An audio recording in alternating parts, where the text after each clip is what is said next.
What's the meaning of begot?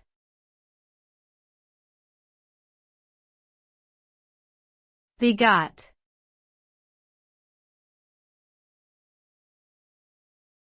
Begot.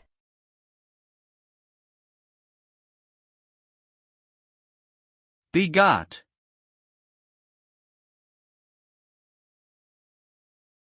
Begot.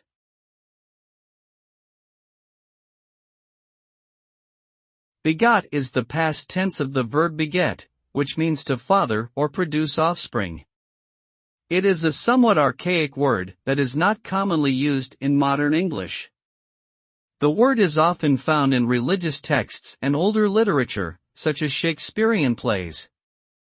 Begot can also be used more broadly to mean to produce or create something else, such as an idea or a feeling. While the word's usage has declined over time, it remains an important part of the English language and is still encountered in certain contexts, especially when discussing ancestry or lineage.